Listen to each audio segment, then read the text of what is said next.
खुलुमबाय बेयो बड'लेण्ड इंखं टेलिभिजन दिनै 1 जुलाइ 2022 शुक्रबार खालि सानसेनि बाथखौ नोंथांमोननि खाथियाव लाबोदों आं सदानन्द दैमारिया।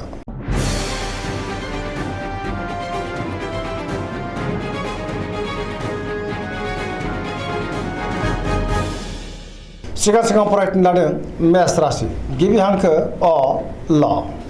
दिनैनि साना जोबोर मोजां, बयजोंबो अनजागोन आरो मोजां मोनजागोन। मावनो लानाय खामानिखौ थि समावनो आरो गोरलैयैनो मावफुंनोबो हागोन। गोसोखौ दिनै जोबोर गोजोननाय मोनगोन। देहाया मोजाङै थागोन। बहानिफ्रायबा मोजां खौरां फैनोबो हागौ। रांखावरियाव दिनै जोबोर मोजां, गोबां धोन आरजिनो हागोन। आयाबो बांगोन। बेफार फालांगियाव दिनै जोबोर मोजां होनजायो। सोरबा लोगोनिफ्राय मोजां खौरां मोननोबो हागौ। न'खराव अननानै फैगोन। बिमा बिफानि अननाय आरोफोरखौ दिनै मोननो हागोन। गुबुननि गोसोखौ गोरलैयैनो बोनो हागोन। गोसोनि बोलोआबो बांगोन। समाजावबो दिनै मान मोननो हागोन। लाइमोनफ्रा मोजां खौरां मोनगोन आरो गोसोआ दिनै जोबोर रमान्टिक जागोन। फरायसाफ्रा दिनै फरायनायाव गोसो दुंखांगोन। धोरोमारि बिथिङावबो गोसो दुंखांगोन। पजिटिभ एनार्जिनि गोहोमबो गोग्लैगोन।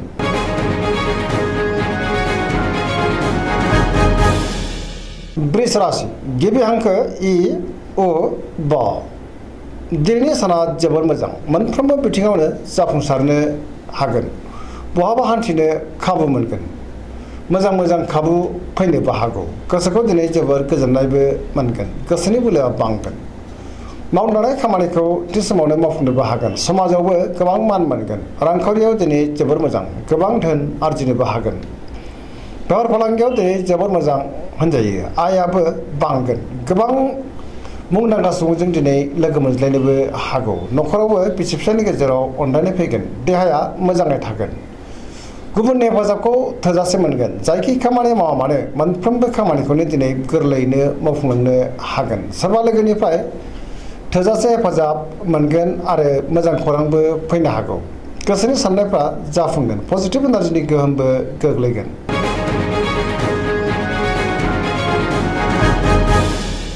मिथुन राशि गिबि हांखो क स। दिनैनि साना जोबोर मोजां, पजिटिभ एनार्जिनि गोहोम गोग्लैगोन। मोनफ्रोमबो बिथिङाव जाफुंसार जानो हागोन। गियाननि आंखाल जानाय नङा। गोसोखौ दिनै जोबोर गोजोननाय मोनगोन। गोसोआ जोबोर खुसिबो जागोन। देहाया मोजाङैनो थागोन। रांखावरियाव जोबोर मोजां। बेफार फालांगियावबो जोबोर मोजां मुलाम्फा मोननो हागोन। न'खराव बिसि फिसायनि गेजेराव अननानै फैगोन। समाजावबो गोबां मान मोननो हागोन। गोसोनि साननायफ्रा मोगथाङाव जाफुंगोन। गोसोनि बोलोआबो बांगोन। मावनो लानाय खामानिखौ थि समावनो आरो गोरलैयैनो मावफुंनोबो हागोन। सोरबा लोगोनिफ्राय अनसायनाय मोनगोन। गुबुनजों मोजां सोमोन्दो लाखिनो रोंगोन। लाइमोनफोरनि गोसोआ दिनै जोबोर रमान्टिक जागोन आरो गावबा गावनि गोसोनि साननायखौ फोरमायलायनोबो हागोन।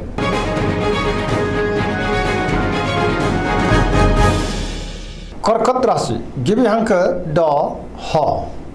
दिनैनि साना जोबोर मोजां, माबा मोनसे मोजां खौरां मोननो हागौ। गोसोखौ दिनै जोबोर गोजोननाय मोनगोन। सोरबा लोगोजों बाख्नाय जानोबो हागौ। गोसोनि साननायफ्रा दिनै मोगथाङाव जाफुंगोन। गोसोआव पजिटिभ साननाय फैगोन। गोथों आरो गोग्गो साननो रोंगोन। गियाननि आंखाल जानाय नङा। मावनो लानाय खामानिखौ थि समावनो आरो गोरलैयैनो मावफुंनोबो हागोन। रांखावरियाव जोबोर मोजां होनजायो। बेफार फालांगियावबो दिनै जोबोर मोजां, आयाबो बांगोन। न'खराव बिमा बिफानि अननाय आरोफोरखौ मोनगोन। बिसि फिसायनि गेजेराव मोजां सोमोन्दो थागोन। देहाया मोजाङै थागोन। गुबुननि थाखाय मोजां खामानि मावनानै होनोबो हागोन। समाजाव मान मोनगोन। फरायसाफ्रा दिनै फरायनायाव गोसो दुंखांगोन आरो मोजां फिथाइ मोननोबो हागोन। गुबुनजों मोजां सोमोन्दो लाखिनो रोंगोन। पजिटिभ एनार्जिनि गोहोमबो गोग्लैगोन।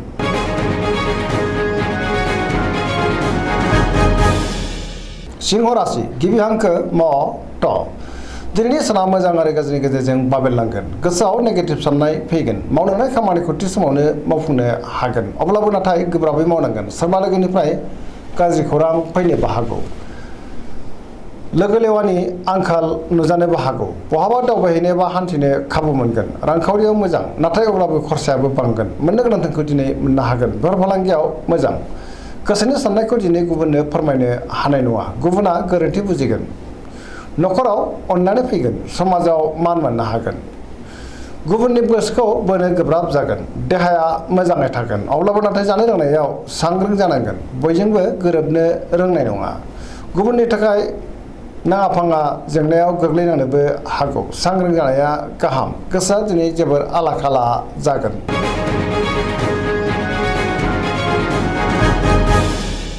कन्या राशि गिबि हांखो प ट।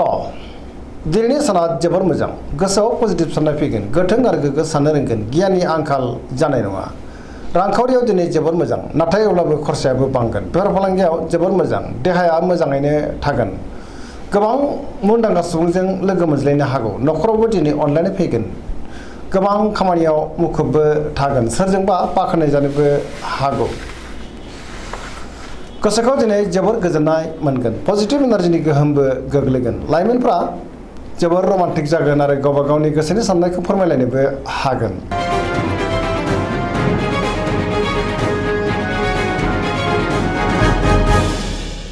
तुला राशि गिबि हांखो र ट। दिनैनि साना बारा मोजां नङा। गोबां रोखोमनि देहायारि जेंनाजों खस्थ' मोननांनो हागौ। गोग्गो गियाननि आंखालबो फैनो हागौ। गोसोनि बोलोआ लोरबां जागोन। गोसोनि साननायफ्राबो देबर नांनो हागौ। मावनो लानाय खामानिखौ मावफुंनो गोब्राब जागोन। देहाया दिनै बारा मोजां थानाय नङा। जानाय लोंनायाव सांग्रां जानाया गाहाम। रांखावरियाव मोजां। मोननो गोनां धोनखौ मोननो हागोन। बेफार फालांगियावबो मोजां होनजायो। न'खराव बिसि फिसायनि गेजेराव अनलायनाय फैगोन। समाजाव मान मोननो हागोन। गुबुननि गोसोखौ बोनो हागोन। लोगोफोरनि हेफाजाबखौबो मोननो हागोन। गोदान थांखि लानो रोंनाय नङा। गियाननि आंखाल जानोबो हागौ। सेंग्रा सिख्लाफोरनि गोसोआ दिनै जोबोर आला खाला जागोन। गोसोआव मानिबा नेगेटिभ साननाय फैगोन। नेगेटिभ एनार्जिनि गोहोमबो गोग्लैनो हागौ।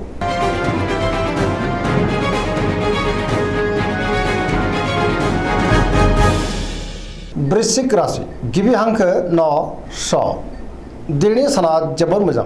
सिगांनि बबेबा जेंनाखौ दिनै गोरलैयैनो सुस्रांनो हागोन। गोबां मुंदांखा सुबुंजों लोगो मोनज्लायनोबो हागौ।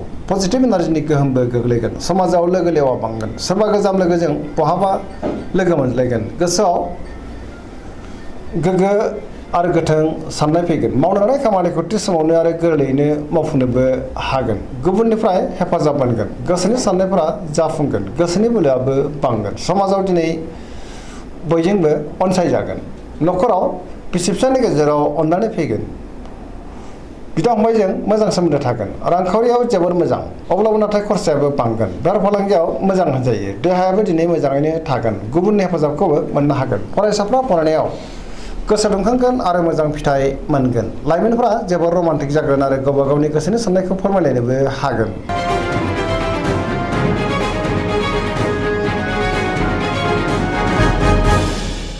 धनु राशि गिबि हांखो ध फ भ। दिनैनि साना मोजां आरो गाज्रिनि गेजेरजों बाबेरलांगोन। गोसोआव बेले बेजे साननाय फैनो हागौ। सोरजोंबा एना एनिबो जानो हागौ। मावनो लानाय खामानिखौ थि समावनो आरो गोरलैयैनो मावफुंनो गोब्राब जागोन। माबा नङा माबा मोनसे हेंथा फैनोबो हागौ। गोसोनि साननाया देबर नांगोन। रांखावरियाव दिनै जोबोर मोजां। मोननो गोनां धोनखौ मोननो हागोन। बेफार फालांगियाव दिनै जोबोर मोजां मुलाम्फा मोननो हागोन। समाजावबो मान मोनगोन। बहाबा हान्थियोब्ला लामा सामायाव सांग्रां जानाया गाहाम। जाब्रबथायनि आसाबो दङ। देहाया बारा मोजां थानाय नङा। न'खराव एना एनि फैनोबो हागौ। बिदा फंबायनिफ्राय अनसायनाय मोननो गोब्राब जागोन।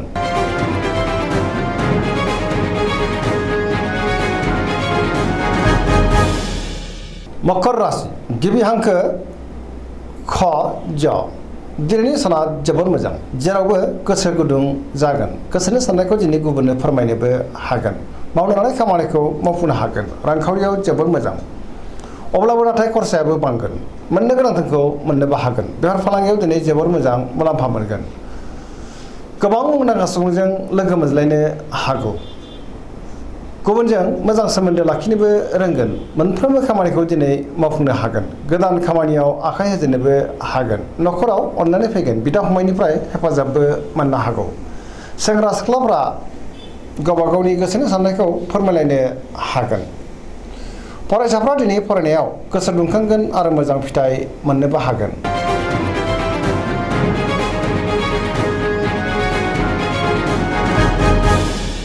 कुम्भ राशि गिबि हांखो ग स दिनैनि साना जोबोर मोजां माबा नङा माबा मोनसे मोजां खौरां फैनोबो हागौ गोसोखौ दिनै जोबोर गोजोननायबो मोनगोन मावनो लानाय खामानिखौ थि समावनो आरो गोरलैयैनो मावफुंनोबो हागोन बहानिफ्रायबा मोजां खौरां फैनोबो हागौ समाजाव गोबां मान मोनगोन गोबां मुंदांखा सुबुंजों दिनै लोगो मोनज्लायनोबो हागौ रांखावरियाव जोबोर मोजां बहानिफ्रायबा गोबां धोन मोननोबो हागौ बेफार फालांगियावबो दिनै जोबोर मोजां होनजायो देहाया दिनै मोजाङै थागोन न'खराव बिसि फिसायनि गेजेराव अननानै फैगोन गुबुननि हेफाजाबखौ थोजासे मोनगोन बिमा बिफानि अननाय आरो बोरखौबो मोननो हागोन बहाबा दावबायहैनो एबा हान्थिनो खाबुबो मोननो हागौ पजिटिभ एनार्जिनि गोहोमबो गोग्लैगोन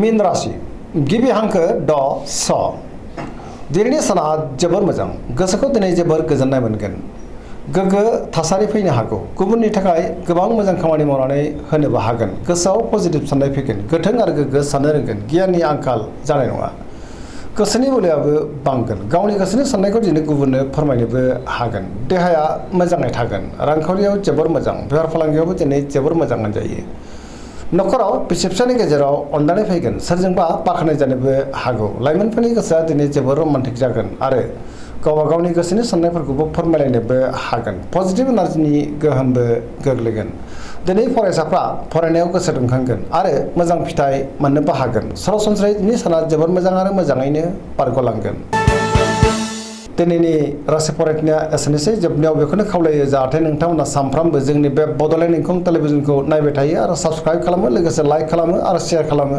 एसेनोसै गोजोन्थों